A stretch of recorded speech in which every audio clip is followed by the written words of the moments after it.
Really an amazing take and a weekend of amazing takes. Maurice Jones-Drew, a very good running back from back in the day in the NFL, had this to say about Georgia having 10 picks in the NFL draft. He said, the only problem with that is they're not playing in the SEC anymore. All those Georgia guys are going to have to show up every Sunday. We don't get to play Vanderbilt, let's be honest. I just am sort of dumbfounded that someone could be this bad at doing this. I mean, this is step one of explaining. Just because you played football doesn't mean you should be talking about it. Um, Really unfortunate. Well, it's just a stupid take. It's ignorant, frankly, or he's got some sort of thing, which is fine, whatever. But eesh. I mean, the only problem is that they're not playing in the SEC anymore. Bro, hey, you realize that that's the most competitive place they could play, right? I mean, they're not in the NFL. If your global point was you trying to articulate that they are not playing in the SEC in college football anymore, that is a notable and realistic thing to talk about. But, I mean, to say they're not playing Vanderbilt each week, I mean, Georgia has played. These are the ranked teams that in the last 30 games Georgia has defeated. Number three Clemson, number eight Arkansas, number 18 Auburn, number 11 Kentucky, number two Michigan, number one Alabama, number 11 Oregon, number two Tennessee, number 14 LSU, number four Ohio State. I'll have to use another hand here, and number one TCU. That's 11 wins over ranked teams in a 30-game span. That is more than 30% of their games. They beat Vanderbilt 62 to nothing and 55 to nothing. Okay, so we've basically gone over half of Georgia's schedule just now. The 11 ranked wins and the two games against Vandy. I mean, like, why are we talking about Vanderbilt in any way in a football discussion? I mean, like, God bless, those guys are more athletic than most people. But like, this is not the. What are we talking about right now? Why is the phrase Vanderbilt or Commodores or Vanderbilt University coming out of the discussion? There should be no discussion of this as it relates to Georgia in any way. I mean, I would not show a highlight of Georgia Vanderbilt if I were putting these things together for the NFL Network or ESPN or whoever, Disney. What are you talking about? Like, I'm having a hard time discussing this. I mean, now listen, Maurice Jones-Drew had a very good career in the NFL. There's no doubt about that. He had an 8,000-yard career in 9 seasons. No, you're not going to be in the league that long and not be really good. He was really good. This take is really bad. Like, unfortunately bad. If you sign up for the newsletter, listen, if you sign up for the newsletter, it's the only link right now. If you sign up for the newsletter before May 15th, I am giving away 5 double dogs.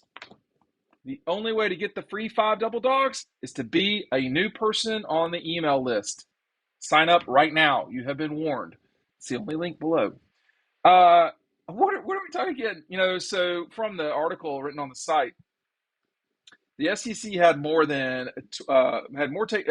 taken in the 2023 NFL draft than any other conference, 62. The Big Ten was next with 55. The Big Ten had a pretty good year, to be honest with you, in that stretch. The ACC had 32. The Big 12 with 30, which was about half of the SEC's draftees. Those two, and then the Big 12, which is where Maurice Jones-Drew played in college. They had the fewest of any group. That's 27 of Power 5 leagues. Really, it's Power 4. I mean, the Pac-12. I love the Pac-12. I mean, I'm not being facetious. Anyone that knows me knows we are big Pac-12 people because we love to watch those late night games. It's a fun league. I mean, the ACC is a fun league if you're not really looking for great, total like red meat. Like if you're cool with watching Boston College play Pitt or Oregon State, I mean, honestly, I like the Pac-12 better than the ACC just watching it. There's reasons why, but it's a fun league. But it ain't in the universe of the SEC, and it hasn't been probably maybe ever, but certainly in decades. Maybe in the 60s, but it wasn't in my lifetime. The Pac-12, as a league, no. I mean, SC, yeah. but you didn't go to SC. You played SC. That's what that was. And so, Georgia in the last 2 years has won the national championship. The only team they lost to is Alabama. Alabama was the national champion in 2020. The team before that won it was LSU in 2019, who beat Alabama and Georgia in the same season, throttled Clemson. Uh, Throttled is the wrong word for what they did to Oklahoma. They put them back to Barry Switzer days, the way they beat them. About beat that damn rented covered wagon or whatever they run around there looking for typhoid fever. I mean, it was bad. And so this discussion is a completely ignorant, clickbaity, uh, something like the executives over there should be like, hey, man, that was not a good one. Like, that wasn't, you're not getting fired or anything. But that was really just a, what was factually crazy.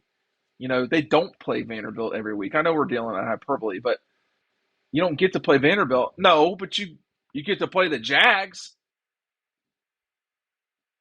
right? You get to play the Texans.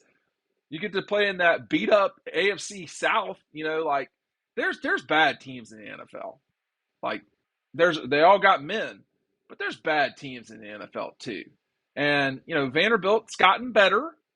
It's gotten better. I mean, they've gone from virtually winning no games to going 5-7, so adequate, not great. But I would be curious to see, in all honesty, I would be curious to see Vanderbilt playing a Pac-12 schedule. Like, where would they fit in terms of their situation? Competitively speaking, do they, are they really that bad? Well, they're not good. Like they beat Hawaii, they beat Elon, they lost to Wake Forest, they beat Northern Illinois. So of their non-conference, they won 3 of the games. Some of them not impressively, but they did. Uh, they lost to Mizzou by 3 points. They beat the Gators, which I don't know what that matters. But I mean, if we were correctly saying these things, Vanderbilt, I think, finished in front of the Gators last year. Now, someone can correct me if I'm wrong on that front, but no, they did not. Well, they did not, because they were 2-6 and the Gators were 3-5 in the league. But I digress. Look, it's a bad take, and Georgia has had 25 guys drafted. That is basically, a starting 22. And they've had a quarterback, running back, a slew of guys on the line. They've not had a center drafted, but they've had everything else on their offensive line. They've had a tight end, some receivers. I mean, you could go on the field. I know all of the defenders on the 2021 on the field for at least one play in 2021 national championship game or the Orange Bowl. They have all been drafted. So that is an NFL team. Like, that's straight up. And they were playing Michigan that day.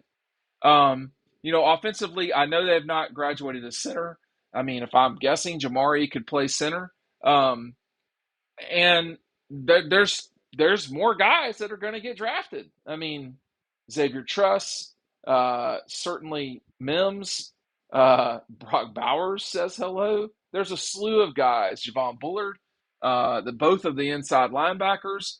So, Williams on the defensive line. There's a bunch of guys that are going to get drafted off this. Are we going to continue this? Like, it's a bad take. It's May, so we're talking about what we can talk about. But it is funny. Like,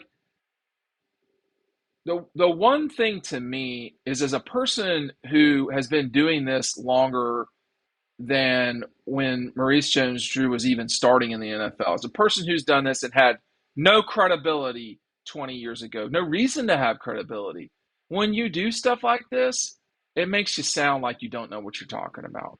And having been around, he played sports in college. So did I. Congratulations. It doesn't mean that you know what you're talking about. It doesn't mean that you have the first idea. Playing and talking, those are not the same thing. This is not easy to do.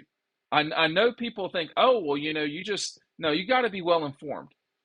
And what we just saw from that guy is a complete opposite of that. By the way, speaking of well informed, Steph Curry is amazing. I would still take Magic at my 1. But man, Steph Curry is something else. If you want double dogs and you don't want to pay for it, okay. But you got to sign up for the newsletter. I'm giving away 5 of them before May 15th. The only link below is that newsletter. Do it right now.